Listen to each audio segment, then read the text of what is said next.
2020년은 가히 코로나의 해라고 해도 무방한 한 해입니다. 한때 시장의 공포심으로 폭락했던 증시가 재난지원금과 같은 경기부양 정책에 의해 다시 회복되면서 주식시장에도 엄청난 변동성이 찾아왔는데요. 요동치는 장에서 살아남지 못하고 앞으로 가망이 안 보이는 기업들도 많이 생겨났지만 오히려 코로나가 호재로 작용돼 새롭게 주목받는 기업들이 있습니다. 이 기업들은 같은 기간 동안 나스닥과는 비교도 안 될 정도로 빠른 성장률을 보여줬는데요. 대표적으로 아마존, 넷플릭스, 줌 같은 기업들은 차트에서 코로나의 흔적조차 찾을 수 없고 오히려 주가가 정고점을 가는 현상까지 발생했는데요. 그만큼 언택트 소비 문화는 포스트 코로나 시대에 가장 많이 거론되는 키워드이고 이 분야에 포지셔닝 되어 있는 기업들에 대한 관심이 뜨거워졌습니다. 그래서 오늘은 원격 진료 분야에서 독보적인 성장을 해온 회사 텔라닥 헬스라는 기업을 소개하려고 합니다. 텔라닥은 미국 텍사스주에 소재한 다국적 원격 의료 기업으로 원격 의료 분야에서는 유일하게 상장된 기업인데요. 현재 40개 언어로 175개국에 진출해서 약 4,300만 명의 가입자 수를 기록한 만큼 주목하지 않을 수 없는 기업입니다. 이번 영상에서는 의료 분야의 기술을 접목한 혁신적인 비즈니스 모델, 또 최근 코로나로 인해 원격 의료에 대한 관심이 높아진 만큼 더 각광받아진 기업, 텔라닥 헬스에 대해 한번 알아보도록 하겠습니다. 텔라닥은 2002년 텍사스주 달라스에서 원격 진료 상담 서비스를 제공할 목적으로 마이클 골튼과 G. 브라이언 브룩스에 의해 설립되었습니다. 텔라닥의 초기 비즈니스 모델은 환자들이 의사들과 원격으로 상담을 할 수 있도록 하는 것이었는데요. 미국은 우리나라보다 땅이 크기 때문에 환자와 병원 간의 이동거리가 멀고 의료보험이 국가가 아닌 개별 기업에 의해 운영되어지고 있기 때문에 시장에서도 이런 비즈니스 모델에 대한 수요가 있었던 것으로 보이는데요. 고객들은 월 35불에서 45불 사이의 비교적 저렴한 요금으로 텔라닥의 원격 진료 서비스를 받을 수 있었습니다.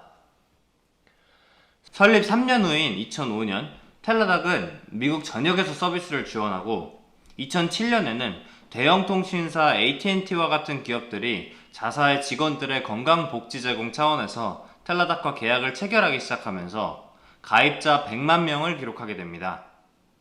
2009년에는 미국 건강보험사 에트나가 플로리다와 텍사스주에 거주하는 고객들에게 텔라닥의 서비스를 제공하기 시작했고 같은 해 첫 라운드에서 900만 달러, 2011년 2260만 달러를 차례로 유치하면서 자금을 확보했고 2013년 경쟁업체인 컨설테이 닥터를 1660만 달러에 인수하면서 중소기업들로부터의 서비스 접근성을 향상시키고 연간 상담 횟수 12만 건을 기록합니다. 이건 일평균 약 330건에 해당하는 수치인데요. 이어서 1500만 달러 유치에 성공하면서 누적 4660만 달러 유치에 성공합니다. 2014년 회사에는 엄청난 호재가 찾아오는데요. 전 국민의 건강보험 가입이 의무화되는 환자보호 및 부담적정 보험법, 오바마 케어로 알려진 법안이 시행되면서 다수의 대형 기업들이 텔라닥과 계약을 체결했는데 이 중에는 캘리포니아의 블루실드, 어스카 등의 건강보험사들이 있었고 가구업체인 홈디팟, 이동통신사 T-모바일, 렌테이센터 등을 비롯한 대기업들, 그리고 미국 최대 공무원 연기금 칼펄스 등이 있었습니다.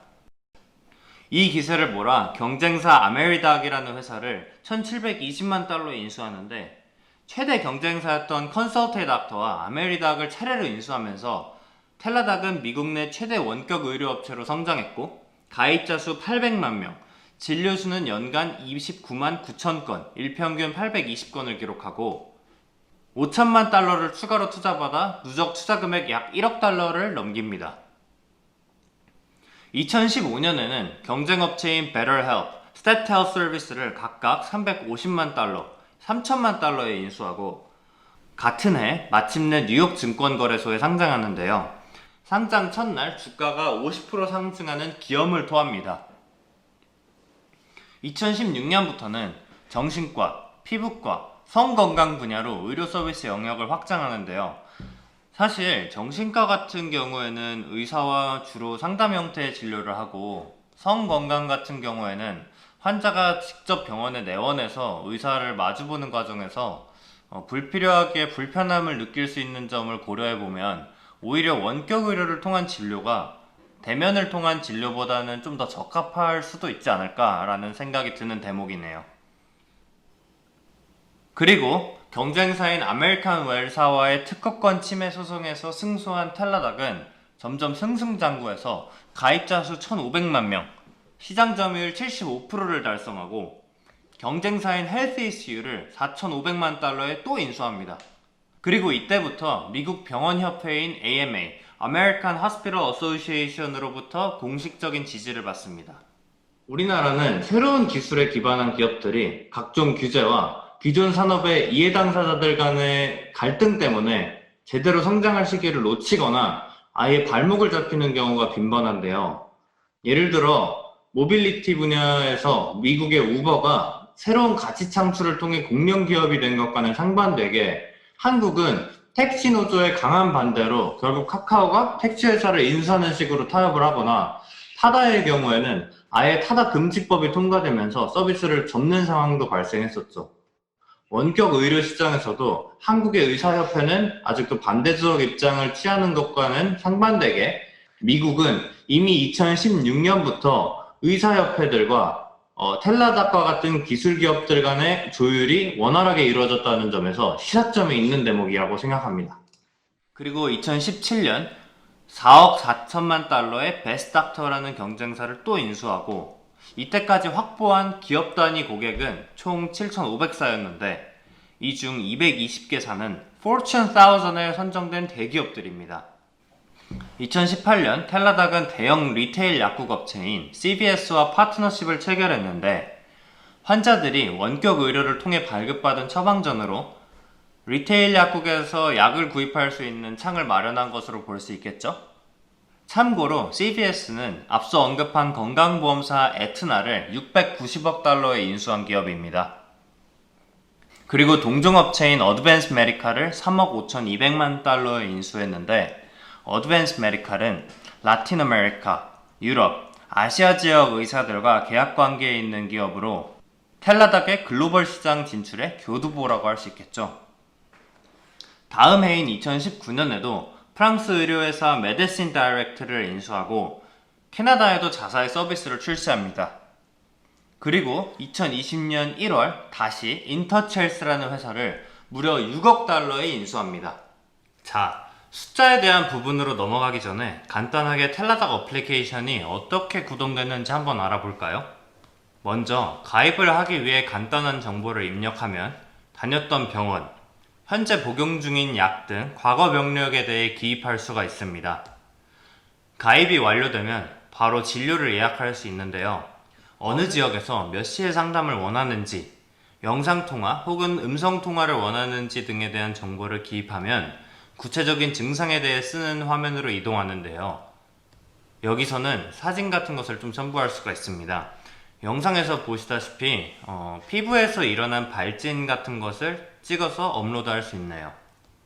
다음 화면으로 넘어가면 처방전을 보내고자 하는 약국을 등록하고 결제 방식을 정합니다. 온라인 송금 플랫폼 페이팔로도 결제가 가능하네요.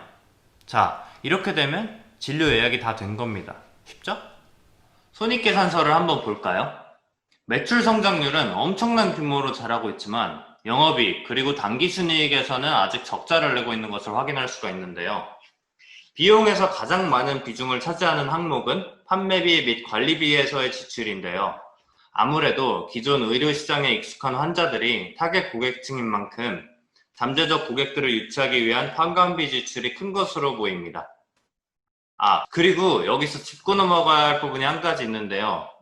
바로 우리가 급격히 늘어난 매출 성장률을 어떻게 인식하는지에 대한 부분입니다.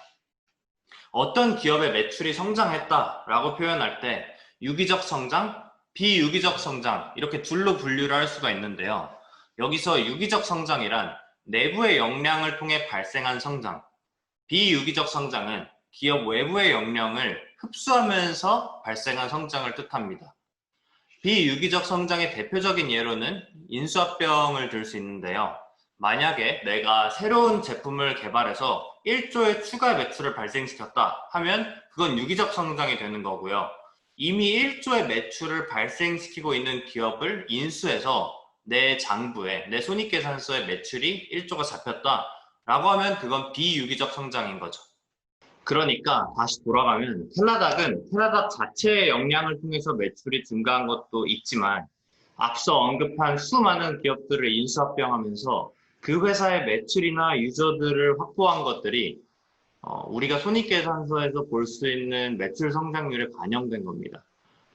여기서 그러면 또 새로운 의문을 제기할 수가 있는데요. 비유기적 성장이라고 하면 이 회사의 순수 능력이 아니라 돈으로 매출을 늘렸다고 아니면 돈으로 매출을 샀다고 볼 수도 있는 건데 이렇게 발생한 매출에 가치를 부여하는 것이 과연 타당한가? 라는 생각을 하실 수도 있습니다. 원격 의료라는 새로운 시장이 커가는 과정에서 다른 기업들을 인수하면서 독점을 할 수 있다고 본다면 인수를 하는 게 맞는 거겠죠.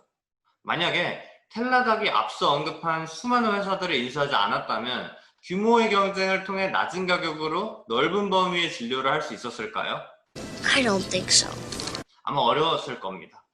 그러니까 결론적으로 먼저 기회를 포착하고 과감하게 승부수를 띄우면서 반대편에서는 끊임없는 투자 유치를 한 것이 현재 시총 20조 원에 육박하는 텔라닥을 만들었다 이렇게 볼 수 있겠죠. 마지막으로 한 가지 말씀드릴 게 있는데요. 텔라닥의 매출은 구독 수수료에서 더 많이 나옵니다. 이게 무슨 뜻이냐? 그래서 구독과 좋아요를 부탁드립니다. 감사합니다.